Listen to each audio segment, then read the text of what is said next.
പ്രോഗ്രാമിൽ എല്ലാ ചൊവ്വാഴ്ചയും നാം പഠിക്കുന്നത് ഇസ്ലാമിക ചരിത്ര പാഠങ്ങളാണ്. ചരിത്രത്തെക്കുറിച്ച് ഇസ്ലാമിന് കൃത്യമായ ചില കാഴ്ചപ്പാടുകളുണ്ട്. കേവലമായ ജീവചരിത്ര പാഠമെന്നതിലപ്പുറത്ത് ചരിത്രത്തിൽ നിന്ന് പഠിക്കേണ്ട, ചരിത്രത്തിൽ നിന്ന് മനസ്സിലാക്കേണ്ട കാര്യങ്ങളെക്കുറിച്ച് കൃത്യമായ കാഴ്ചപ്പാടുണ്ട് എന്നാണ് പറഞ്ഞതുകൊണ്ട് ഉദ്ദേശിച്ചത്.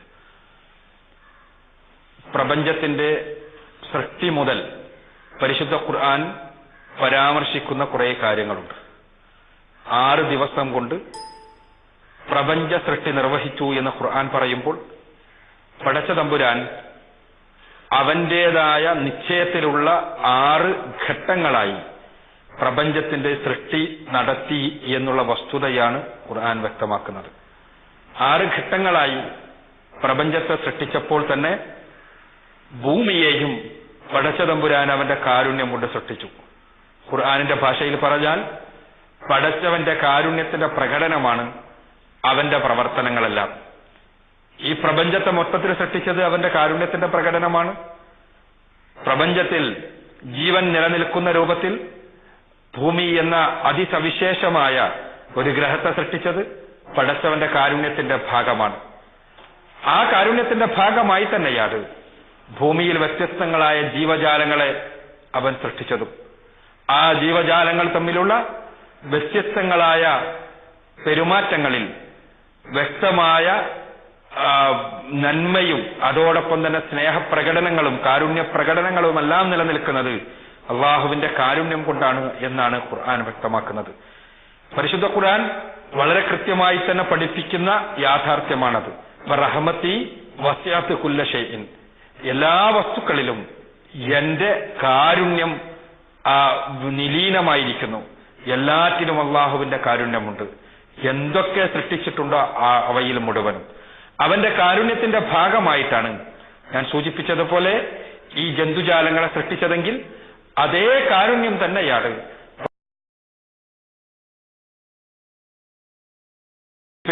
കാരണമായി ഭവിച്ചത്. യഥാർത്ഥത്തിൽ അവന്റെ കാരുണ്യത്തിന്റെ പ്രകടനമാണ് എല്ലാം എന്ന് പറയുമ്പോൾ മനുഷ്യനെ ജീവികളിൽ നിന്ന് വ്യത്യസ്തമായി സൃഷ്ടിച്ചതിന് പിന്നിൽ വ്യക്തമായ മറ്റു ചില ലക്ഷ്യങ്ങൾ കൂടിയുണ്ട് എന്നുള്ള വസ്തുത ഖുർആനും പ്രവാചകൻ സല്ലല്ലാഹു അലൈഹി വസല്ലമയുടെ വചനങ്ങളും നമുക്ക് പഠിപ്പിച്ചു തരുന്നുണ്ട്.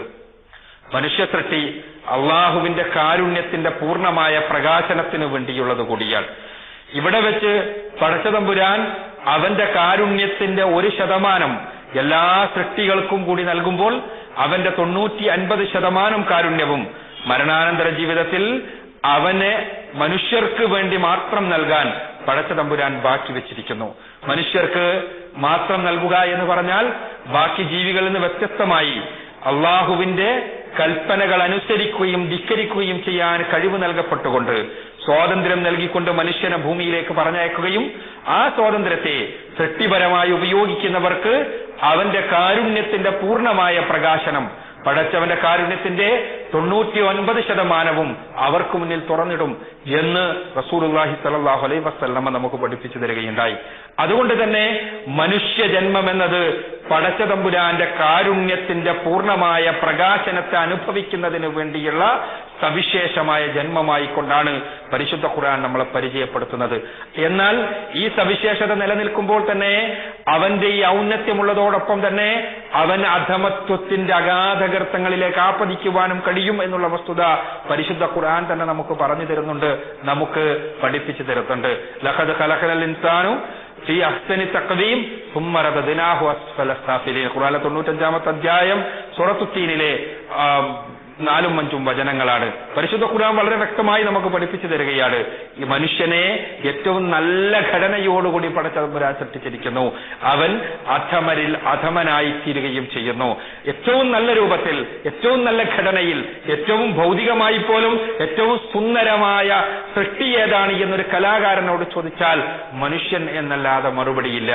ആ രൂപത്തിലുള്ള സുന്ദരമായ ഭൗതിക ഘടന, അതോടൊപ്പം തന്നെ അവന്റെ ആത്മീയമായ സവിശേഷത, അവന് നൽകപ്പെട്ട സ്വാതന്ത്ര്യം, അവനെ വേർതിരിച്ചു നിർത്തുകയും ചെയ്യുന്നു. ഇത് അവന്റെ ഔന്നത്യമാണ്. അതേ സംഭവം തന്നെ അധമനായി മാറുവാനും മനുഷ്യന് കഴിയും എന്നുള്ളത് നമുക്കറിയാം. മനുഷ്യന്റെ പുറമേക്കുള്ള ആ പുറമേക്കുള്ള അപ്പിയറൻസ് പോലും അധമത്വത്തിലേക്ക് മനുഷ്യന് പോകാൻ കഴിയുമല്ലോ. കുളിക്കാതെ, ശൗചം ചെയ്യാതെ, വൃത്തിയാകാതെ മനുഷ്യൻ നടന്നാൽ എന്തായിരിക്കും അവസ്ഥ എന്ന് ആർക്കും പറഞ്ഞു തരേണ്ടതില്ലല്ലോ. ബാക്കി ജീവികളിൽ നിന്ന് വ്യത്യസ്തനാണല്ലോ ഇക്കാര്യത്തിലും മനുഷ്യൻ. ആ രൂപത്തിൽ തന്നെ അതിസുന്ദരനായ മനുഷ്യൻ അതിവികൃതനായി, അതിഭോഷനായി, ആ വൃത്തികെട്ടവനായി തീരുന്ന അവസ്ഥാവിശേഷം ഉണ്ടാകുന്നു. ഇതേപോലെ തന്നെയാണ് ആത്മീയ രംഗത്തും അവൻ ഈ ഔന്നത്യമുള്ളതോടൊപ്പം അള്ളാഹുവിന്റെ പൂർണ്ണമായ കാരുണ്യം നേടിയെടുക്കാൻ കഴിയുന്ന രൂപത്തിലുള്ള സ്വാതന്ത്ര്യം നൽകപ്പെട്ട ആ ഔന്നത്യമുള്ളതോടൊപ്പം ആ സ്വാതന്ത്ര്യത്തെ പടച്ചതമ്പുരാന്റെ കാരുണ്യത്തിൽ നിന്ന് ആട്ടി അകറ്റുന്ന രൂപത്തിൽ ഉപയോഗപ്പെടുത്തി തിന്മകളിൽ അധിഷ്ഠിതമായ ജീവിതം നയിച്ച് അധമത്വത്തിന്റെ അഗാധകർത്തങ്ങളിലേക്ക് പോകുവാനും മനുഷ്യന് സാധിക്കും. ഈ രണ്ട് തലങ്ങൾ ഉള്ള ഒരേ ഒരു ജീവിയാണ് മനുഷ്യൻ. ആ രണ്ട് തലങ്ങളുള്ളത് കൊണ്ട് തന്നെ മനുഷ്യന് ഈ രംഗത്ത് നന്മയുടെ ഉദാത്തമായ മാതൃകയായി തീർന്ന് ഉയർന്നു പോകാൻ സാധിക്കുന്ന മനുഷ്യന് തിന്മയുടെ ഏറ്റവും നീചമായ രൂപമായി തീർന്ന് താഴ്ന്നു പോകാനും കഴിയുന്ന മനുഷ്യന് ഈ രംഗത്ത് കൃത്യമായ മാർഗനിർദ്ദേശങ്ങൾ ആവശ്യമുണ്ട്. സർവശക്തനായ തമ്പുരാനെ നമ്മൾ പരിചയപ്പെട്ടത് അവൻ രക്ഷിതാവാണ് എന്നാണ്. അവൻ എല്ലാ അർത്ഥത്തിലും മനുഷ്യരെ മാർഗദർശനം ചെയ്യുന്നവനാണ് എന്നാണ്. മനുഷ്യനെ എന്നല്ല, എല്ലാ ജീവികൾക്കും ആവശ്യമായ മാർഗദർശനം നൽകുന്നവനാണ് പടച്ചവൻ. എങ്കിൽ ഈ രംഗത്ത് മനുഷ്യന് സ്വാതന്ത്ര്യം നൽകിയ രംഗത്ത് പടച്ചതമ്പുരാന്റെ പൂർണ്ണമായ കാരുണ്യത്തിന്റെ പൂർണ്ണമായ പ്രകാശനം സാധിതമാകുന്ന സന്ദർഭത്തിൽ ആ പൂർണ്ണ പ്രകാശനത്തിന് നിമിത്തമാകുന്നവനായി തീരുവാൻ മനുഷ്യനെ പ്രചോദിപ്പിക്കേണ്ടത്, അതേപോലെ തന്നെ നിത്യനാശത്തിൽ നിന്ന് മനുഷ്യരെ രക്ഷപ്പെടുത്തുവാൻ വേണ്ടി മനുഷ്യർക്ക് മാർഗദർശനം നൽകേണ്ടത് തന്റെ ഉത്തരവാദിത്വമായി തന്നെ പടച്ചതമ്പുരാൻ ഏറ്റെടുക്കുകയാണ്. അവൻ രക്ഷിതാവാണ്, നാഥനാണ്, നന്മയുടെ മാർഗത്തിലൂടെ എല്ലാറ്റിനെയും നയിക്കുന്നവനാണ്. മനുഷ്യനെയും നന്മയുടെ മാർഗത്തിലൂടെ നയിക്കുന്നതിനു വേണ്ടിയാണ് പടച്ചതമ്പുരാൻ പ്രവാചകന്മാരെ പറഞ്ഞയച്ചത്. ആ പ്രവാചകന്മാർ ലോകത്തിലേക്ക് കടന്നു വന്നു, എന്താണ് എന്ന് സ്വന്തം സമൂഹത്തെ പഠിപ്പിച്ചു, അസത്യം എന്താണ് എന്ന് സ്വന്തം സമൂഹത്തിന് പറഞ്ഞുകൊടുത്തു. തിന്മകളിൽ നിമഗ്നമായിരുന്ന ആളുകളെ നന്മയുടെ മാർഗത്തിലേക്ക് നയിച്ചു. നന്മയുടെ മാർഗം സ്വീകരിച്ചവർ വിജയിച്ചു, തിന്മയുടെ മാർഗം സ്വീകരിച്ചവർ പരാജയപ്പെട്ടു. ഈ വിജയപരാജയങ്ങളുടെ സംഘട്ടനപാട് അല്ലെങ്കിൽ വിജയപരാജയങ്ങളുടെ സന്തുലനമാണ് യഥാർത്ഥത്തിൽ ചരിത്രം കൊണ്ട് ഇസ്ലാം വിവക്ഷിക്കുന്നത്. പ്രവാചകന്മാരുടെ നിർദ്ദേശം അനുധാവനം ചെയ്തുകൊണ്ട് ദൈവികമായ ഉന്നതമായ പാന്താവിലൂടെ നടന്നുപോയി വിശുദ്ധ ജീവിതത്തിന് ഉദാഹരണമായി തീർന്നവർ, മരണാനന്തര ജീവിതത്തിലെ രക്ഷയുടെ കവാടത്തിലൂടെ കടന്നു പോകുവാൻ അർഹത നേടിയെടുത്തവർ, അവരെക്കുറിച്ച് അതോടൊപ്പം തന്നെ തിന്മയുടെ പാന്താവിലൂടെ നടന്നുപോയി അഹങ്കാരികളായി ചരിത്രത്തെ മലീമസമാക്കിയ ആളുകൾ, അത്തരം ആളുകൾക്ക് ഈ ലോകത്തിൽ നിന്ന് തന്നെ വന്നു ഭവിച്ച പ്രയാസങ്ങളുടെ, വന്നു ഭവിച്ച നാശത്തിന്റെ ചിത്രവും അതോടൊപ്പം തന്നെ അവരിലൂടെ ഈ സമൂഹത്തിനുണ്ടായ തകരാറുകളുടെയും തകർച്ചകളുടെയും ചിത്രവും, ഇതെല്ലാം ചരിത്രത്തിന്റെ ഭാഗമാണ്. ഇസ്ലാം ചരിത്രത്തെ കാണുന്നത് വർഗ സംഘട്ടനമായിട്ടല്ല, വർഗങ്ങളുടെ സംഘട്ടനമല്ല ഇസ്ലാമിക വീക്ഷണത്തിലെ ചരിത്രം, മറിച്ച് മനുഷ്യന്റെ ജയപരാജയങ്ങളുടെ ആലേഖനമാണ്. മനുഷ്യൻ ദൈവികമായ മാർഗനിർദ്ദേശം അനുധാവനം ചെയ്തുകൊണ്ട് എങ്ങനെ ലോകത്തിന് വെളിച്ചമായി തീർന്നു എന്നതിന്റെ ആലേഖനമാണ് ചരിത്രം. അതോടൊപ്പം തന്നെ ദൈവികമായ മാർഗദർശനത്തെ കാറ്റിൽ പറത്തി അഹങ്കാരിയായി തോന്നിയാസിയായി ജീവിച്ച മനുഷ്യന് ഏത് രൂപത്തിലുള്ള പരിണിതിയാണ് ഉണ്ടായത് എന്നതിന്റെ രേഖീകരണം കൂടിയാണ് ചരിത്രം. അതുകൊണ്ട് ഈ ചരിത്ര പാഠങ്ങളിലൂടെ കടന്നു പോകുമ്പോൾ നമ്മൾ മനസ്സിലാക്കേണ്ട കാര്യം, മനുഷ്യന്റെ ഉദാത്തീകരണം സാധിക്കേണ്ടത് എങ്ങനെയെന്ന് ചരിത്രത്തിലൂടെ നമ്മൾ പഠിച്ചു പോവുകയാണ്. മനുഷ്യൻ അധമത്വത്തിന്റെ അഗാധകർത്തങ്ങളിൽ ആപ്പതിക്കുക എങ്ങനെയെന്ന് പഠിക്കുമ്പോൾ ആ അധമത്വത്തിലേക്ക് എന്റെ കാലെടുത്തു വെക്കുകയില്ല എന്ന് സ്വയം പ്രതിജ്ഞ ചെയ്യുവാൻ നമുക്ക് സാധിക്കണം ഈ ചരിത്ര പാഠങ്ങളിലൂടെ കടന്നു പോകുമ്പോൾ.